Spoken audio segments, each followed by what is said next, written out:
네, 이번 순서는 트렌드의 중심 IT 관련 소식을 살펴보는 시간이죠. 클릭 수다입니다. 네, 오늘도 뉴스잇의 정호성 기자와 함께합니다. 안녕하세요. 안녕하세요. 네, 안녕하세요. 자, 우리의 삶에서 과거와 현재, 미래를 이렇게 이어주기 위해서는 징검다리 같은 게 필요하다고 합니다. 네. 그게 바로 연속성이라는 건데요. 맞습니다. 이 서울시가 영국의 유력 일간지 가디언이 선정한 최고의 지속 가능한 도시에 이름을 올렸다고 하는데요. 기자님, 이 최고의 지속 가능한 도시가 어떤 의미가 있는 건가요? 세계에서 가장 큰 환경 행사로 꼽히는 지구촌 전등크기가 있습니다. 네. 이 행사를 맞아서 가디언지가 최고의 지속 가능 7개 도시 중 하나로 서울을 선정했다는 내용입니다. 네. 그렇군요. 아니, 지구촌 전등 끄기 행사랑 가디언지가 그리고 또 서울이 어떤 연관이 있는 건지 좀 궁금해지는데요. 그러게요. 네네. 먼저 이 지구촌 전등 끄기 행사, 이게 어떤 행사인지 먼저 소개를 좀 해주세요. 세계 자연기금의 그 글로벌 환경보호 운동이고요. 많이 들으셨을 거예요. 네, 네. 많이 매년 들어봤어요. 3월 셋째 주 토요일에 8시 반부터 1시간 동안 불을 끄는 기후변화 캠페인입니다. 그러니까 기후가 좀 안 좋게 되기 때문에 그러한 부분들을 좀 고려한 그런 캠페인이고요. 2015년도에 전 세계 172개국에서 7,000개가 넘는 도시에서 개인과 기관 그리고 기업들이 참여한 행사고요. 네, 네. 환경 캠페인이었군요. 네. 그래서 가디언지에서 서울을 비롯해서 7개 도시를 선정했다고 하는데 서울을 제외한 나머지 도시들은 어떤 곳들이 선정이 됐나요? 네, 서울뿐만 아니라 이제 독일의 그 부르크라는 도시도 있고요. 또 오슬로, 보고타, 헬싱키, 밀라노, 상파울로 등이 모두 7개 도시가 꼽혔고요. 네. 가디언지는 그 선정 이유를 밝혔습니다. 이들 도시들이 도시의 그 지속 가능성을 담보하기 위해서 장기간에 걸쳐서 다양한 노력을 기울이고 있다라고 해서 그런 이유를 통해서 선정했다고 밝혔습니다. 네. 근데 그 7개의 도시가 약간 좀 의외네요. 그러네요. 뭐 도쿄나 뉴욕 이런 예, 데가 아니고. 포함이 안 됐고요. 네네. 오슬로, 보고타, 헬싱키 밀라노. 약간 조금 낯선 도시들인데 네. 그러면 이 도시들이 선정된 이유가 뭔가요? 네, 서울 같은 경우는 오픈 데이터의 선두 도시이자 세계에서 가장 빠른 그 초고속 인터넷망을 갖춘 것 때문에 선정이 되었습니다. 또 2017년도까지 그 버스와 지하철을 포함한 모든 공공 지역에 무료 와이파이를 보급하겠다는 그런 내용도 이제 선택된 이유가 있었고요. 네. 또 서울의 공유경제 부분도 같이 언급이 되었는데요. 네. 사용자와 공유 서비스를 연결을 하고 그다음에 공유 기업들을 지원하는 서울시의 온라인 플랫폼 정책들도 같이 소개가 되었습니다. 현재 서울시는 그 주차난과 환경오염 같은 다양한 도시 문제 해결 방안으로 공유 경제를 꼽고 있고요. 네. 2012년도부터 그러한 공유 경제 정책들을 선제적으로 도입을 하고 있습니다. 그 결과 지난 3년간 그 64개의 스타트업과 그런 기업들을 지원을 했고요. 주택가 카쉐어링이라든가 또 주차장 공유, 공구 도서관 같은 그런 생활 밀착형 공유 사업들을 추진 중에 있습니다. 네, 이렇게 해서 서울시가 주력하고 있는 행정혁신에 전 세계가 주목을 하고 있습니다. 이 공유경제 말씀해 주셨는데요. 공유경제를 비롯한 서울시의 다양한 혁신 정책들이 앞으로도 널리 더 알려졌으면 좋겠네요. 네. 자, 다음 소식도 알아보겠습니다.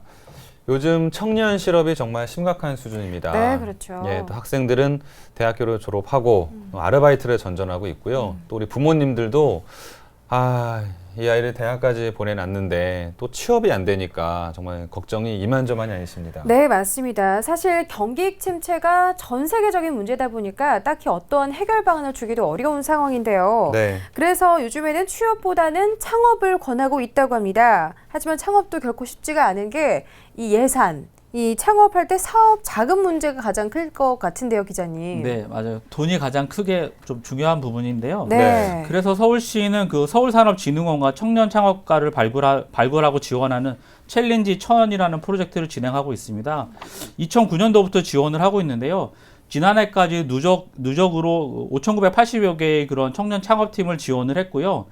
총 6,944명의 고용 창출 효과를 발휘했고 그다음에 누적 매출이 4,361억 원, 지적재산권이 1,618건을 출원하는 성과를 거뒀습니다. 네. 챌린지 1000 프로젝트. 그럼 뭐 어떤 부분에 어떤 지원이 되는 건가요? 네, 서울산업진흥원이 이제 2009년도부터 시작한 그 챌린지 1000 프로젝트는 우수한 창업 아이템을 보유하고 있지만 자금 부족 등을 이유로 어려움을 겪는 20대에서 30대 예비 창업자들을 위한 그런 창업 지원 사업이고요. 네. 매년 20세에서 40세 이하의 예비 창업자들을 대상으로 창업 공간과 그다음에 자금을 지원을 합니다. 더불어서 컨설팅을 통해서 사업화 지원을 하는 그런 맞춤형 서비스도 같이 제공을 하고 있습니다. 그러니까 생각보다 많은 부분이 지금 지원이 되고 있는데요. 네. 그렇다면 선발 과정이 까다로울 것 같아요. 쉽지 않을 것 같은데 선정 기준도 알려주시죠. 아무래도 예산이 지원되는 부분이다 보니까 좀 네. 까다로운 부분이 있습니다. 그러니까 챌린지 1000 프로젝트의 선발 과정은 2015년을 기준으로 하면 서류 심사와 면접 심사를 거치고요. 그 중에서 성공 가능성이 높은 창업자 500개 팀을 먼저 선발을 합니다. 그 후 3개월간 창업 공간 지원과 그 다른 컨설팅 등을 통해서 실시간 사업화를 지원을 하고요. 아이템을 검증 과정을 거쳐서 최종 200개 팀을 선정을 합니다. 네. 뭐 분야는 어떤 분야인가요? 정해져 있는 건가요? 분야는 일단 뭐 크게 4개 분야로 선정이 되어 있고요. 네. 뭐 기계정보통신이 속해 있는 기술형 분야, 그 다음에 콘텐츠와 디자인이 속해 있는 지식 서비스형 분야, 그 다음에 금속과 인쇄 부분이 들어가 있는 도시형 제조업, 그 다음에 사회적 기업 등을 들어가 있는 사회적 경제형 등 4개 분야로 선정이 되어 있습니다. 네. 네. 이게 올해 처음 시작되는 건 아니니까 지금까지 꽤 배출된 청년 기업가들이 많을 것 같습니다. 그동안 성과가 좀 있으니까 계속해서 이런 프로젝트를 진행하는 거 아닐까요? 그렇죠. 예, 예. 그래서 챌린지 1000 프로젝트는 지난해까지 배출한 청년 기업만 누적 5,980개라고 말씀을 드렸는데요. 네. 2009년부터 2015년도까지 누적 창업률은 68.9%고요. 생존율은 61.6%에 달하는 실적을 보여주고 있습니다.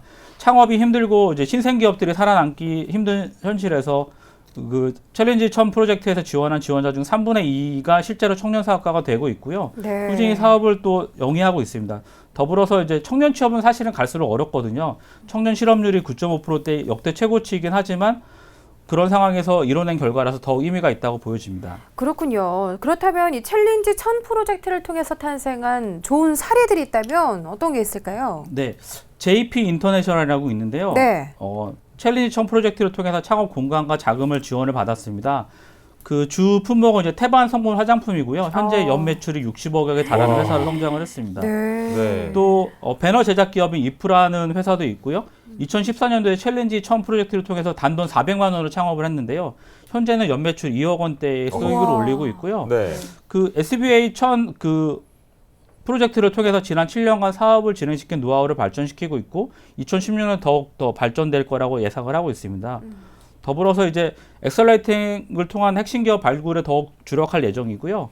창업에서 소외 영역에 대한 그 공공 창업 지원에 대한 부분도 강화할 예정이라고 밝혔습니다. 네. 네, 정말 그 개인에게, 그 기업에게 딱 맞춤 지원, 그리고 다양한 프로그램을 통해서 우리 청년 기업가를 꿈꾸는 분들이 많은 지원을 좀 받았으면 좋겠습니다. 네. 이름이 챌린지 1000 프로젝트입니다. 네, 여러분들 맞습니다. 관심 있으시면 한번 지원해 보시기 바랍니다. 네, 창업의 귀가 솔깃해지는 그런 네. 소식이었네요. 자, 다음 준비된 소식은 안전을 위해 참 유용한 소식입니다. 운전하는 분들은 꿈에서라도 하면 안 되는 게 있죠. 바로 음주운전인데요. 큰일 납니다. 네, 이 음주를 했을 경우에 운전을 하지 못하게 하는 IT 기술이 있다고 합니다. 어떤 걸까요, 기자님? 신기하네요. 자동차의 경우는 이제 스마트 키가 필수가 된 것 같아요. 저희가 스마트폰이 필수인 것처럼 네. 예전에는 키링에 이게 자동차 키를 달고 다니면 좀 부의 상징인 적도 있었거든요. 네. 근데 지금은 이제 차문을 멀리에서 열거나 트렁크를 자동으로 열거나 이럴 때 스마트 키를 많이 사용을 하고 있고요. 여기 시동도 당연히 이제 자동으로 걸리는 그런 기능이 들어가 있죠. 네. 이 스마트 키에 바로 이제 음주 측정 기능이 들어가는 겁니다. 오. 그러면 키에 대고 이렇게 훅 불어서 그다음에 그렇죠. 시동을 걸어야 되는 건가요? 그건 네, 아닌 뭐 것 어떻게 같은데요. 어떤 방법인가요? 기능적으로는 이제 자동차 스마트 키가 그 운전자의 음주 여부를 판단하게 되는데요.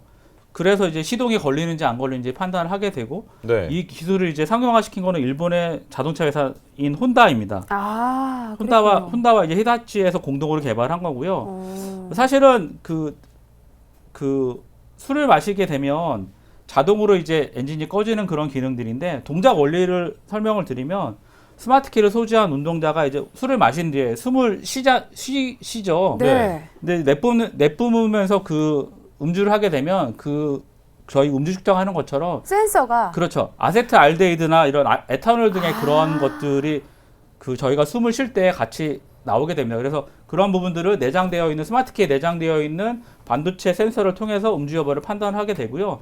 이 스마트키는 저희가 음주 측정기에 들어가 있는 그런 기능보다 3배 정도 정확성이 향상이 되었기 때문에 네. 훨씬 더 뛰어난 기술이라고 생각이 됩니다. 그렇군요. 신기합니다. 좀 재밌는 상상을 하게 되네요. 어떤 거요? 시동을 걸고서 운전을 하려고 했는데 옆에 앉은 사람이 술 많이 마시고 한숨 쉬면 시동 꺼지는 거 아닌가요? 나는 그러게요. 아닌데. 좀 걱정이 되기도 하네요. 아, 네. 그래요? 아직 그렇게까지 완벽한 기술은 아닌가 그러게요. 봅니다. 정확하게는 아직 시연이나 이런 부분들은 네.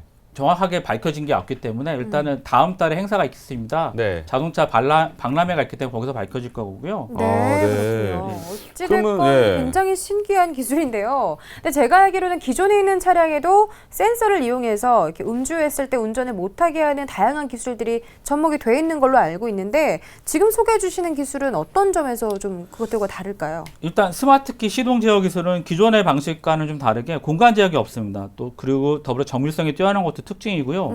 그 수증기, 그 사람이 내쉬는 호흡에서 있는 그런 수증기를 감지 센서도 크기가 되게 작기 때문에 전력 사용량도 매우 작은 장점이 있고요. 그래서 스마트키에 적용이 된 건데요. 기존에 같은 경우는 미국의 그 도로교통 안전국에서 5년 내에 상용화하겠다고 하는 그런 시동 제어 기술이 있습니다. 네. 이거는 음주 측정 센서가 그 엔진이랑 같이 연결이 되어 있거든요. 그래서 운전자가 차량에 탑승을 한 다음에 별도의 키를 눌러야 됩니다. 그래야지 음주 측정이 되는 거거든요. 네. 그런 면에서는 지금 그 일본에서 개발한 그 기술이 훨씬 더 나은 진일보한 기술로 평가를 받고 있습니다. 네. 정말 음주운전 제한 기술 또한 향후에 우리나라 차에도 충분히 적용될 수 있는 그런 기술인 것 같습니다. 네. 국내 업체들도 좀 분발을 해야 되지 않을까 싶네요. 그러네요. 또 음주운전이라고 하는 것은 나뿐만 아니라 다른 운전자들에게도 큰 피해를 끼칠 수 있기 때문에 절대로 해서는 안 되는 거죠. 그래서 더욱더 이 음주 측정 스마트키의 도입이 절실하고 또 꼭 필요한 그런 좋은 소식이 아닌가 싶습니다. 네. 자, 이번에는 생활에 유용한 앱을 알아보겠습니다. 또 먹방하면 우리 조영주 씨 또 빼놓을 네. 수가 없죠. 예. 근데 자신 있습니다. 예, 영주 씨가 뭐 깨끗하고 깔끔한 레스토랑도 물론 좋아하지만 네. 의외로 전통시장에 먹을 게 참 많거든요. 그럼요. 전통시장이야말로 정말 정도 넘치고 푸근하고 부담도 없고 더 많은 것들을 먹을 수 있고 뭐 칭찬하자면 뭐 끝도 없는데요. 네. 전통시장 봄 되면 제가 꼭 친구들과 나들이를 가고 싶은 계획을 세워놨는데 전통시장 찾아가는 게 쉽지 않아요, 기자님. 그렇죠. 이럴 때 쓸 수 있는 앱 어떤 게 저희 또 있을까요? 스마트폰 앱을 또 이용을 해야 될 것 같고요. 네. 전통시장 백과사전이라는 앱입니다. 아, 그래요. 이 앱은 이제 서울 전통시장에 관련된 정보들이 모두 담겨 있는 그런 앱이라서 네. 주영주 아나운서한테 매주 유용할 것 같습니다. 고맙습니다. 네. 다른 사람들은 보통 장을 보러 전통시장 가는데요. 네. 영주 씨는 거기 있는 먹으러 먹거리를 갑니다. 먹으러 갑니다. 네. 그러면 이 앱에는 어떤 기능들이 담겨 있는 건가요? 전통시장 백과사전 앱에는 그 편리하게 서울의 모든 전통시장이 검색이 가능한데요. 먼저 한번 앱을 실행을 하면 초기 화면에 5개의 아이콘을 볼 수가 있습니다. 네. 그 아이콘은 이제 어떤 기능을 하냐면 시장 검색과 내 주변의 시장 검색, 즐겨찾기, 장바구니 설정 이런 5가지 부분들이 아이콘으로 설정이 되어 있습니다. 네, 5가지 기능 각각 어떻게 또 사용하면 되는 건가요? 먼저 시장 검색 기능을 터치를 하면 검색 탭을 볼 수 있습니다. 네. 네. 검색 방법에 따라서 3가지 탭으로 나눠져 있고요. 시장의 주소와 전화번호, 주요 생필품 시장에서 취급하는 주요 생필품의 가격 등의 정보를 모두 제공을 하고요. 이름과 지역, 테마에 따라서 검색이 됩니다. 또 내 위치 주변의 시장 검색 기능 같은 경우는 구글 맵을 통해서 현재의 위치와 가까운 시장을 시각적으로 쉽게 찾을 수가 있고요. 네. 즐겨찾기 기능 같은 경우는 자주 가는 시장을 즐겨찾기로 등록을 하면 쉽게 정보를 볼 수 있고 또 한 번 그 저장한 즐겨찾기 정보는 시장 정보 업데이트가 되더라도 나중에 또 동일하게 사용을 할 수가 있습니다. 마지막으로 장바구니 기능 같은 경우들은 보통 직접 장을 보는 이용자가 사야 할 물건이 많거나 이럴 때는 좀 충동 구매할 소지가 사실은 없지 않아 네, 있거든요. 맞아요. 그런 부분에서는 이제 장바구니에 미리 구입할 문목들을 적어 놓은 상황에서 그것들을 이제 추가를 하게 되면 시장에 가서 그 목록대로만 구입을 할 수 있어서 아주 좋은 기능이라고 생각이 됩니다. 네. 네. 뭐 일목요연하게 시장에 대한 정보가 나오니까 충분히 활용성이 높을 것 같은데 네. 그러면 진짜 써보시기에 아쉬웠던 점 그리고 좋은 점 어떤 게 있을까요? 아마 이 앱을 써보면 서울에 이렇게 많은 전통시장이 있었을까라고 생각을 그러니까요. 하실 것 몰랐던 같고요. 걸 알 수 있을 예, 것 같아요. 바로 네. 그 우리가 살고 있는 주변에 전통시장이 많이 있기 때문에 굳이 멀리 찾아가지도 않은 그런 장점이 있고요. 네. 아무래도 위치 정보가 제공이 되니까 정확한 위치를 몰라서 헤매거나 이런 부분은 없을 것 같습니다. 네. 아쉬운 점은 역시 여전히 이제 안드로이드만 지원을 하고 있어서 네. 아이폰 유저들은 조금 아쉬운 부분이 있을 것 기다리셔야겠네요. 같습니다. 네. 요즘 좀 대충대충 쓰시는 거 아닌가요? 아닙니다. 아쉬운 점이 계속 그러게요. 예, 그 그것밖에 책 얘기만 없네요. 나오네요. 네. 네. 개선이 되길 바라겠고요. 네. 요즘 낮이 길어져서 봄이 왔음을 정말 실감하고 있습니다. 주말 서울 나들이 계획에 전통시장 포함해 보시는 게 어떨까요? 다름 아닌 전통시장 시장정보 앱을 이용해서 전통시장 가보시고요. 또 물건 사는 재미도 느껴보시기 바랍니다. 네, 오늘 소식은 여기까지 들어보겠습니다. 지금까지 뉴스 2세 정호성 기자와 함께했습니다. 기자님 고맙습니다. 감사합니다. 고맙습니다.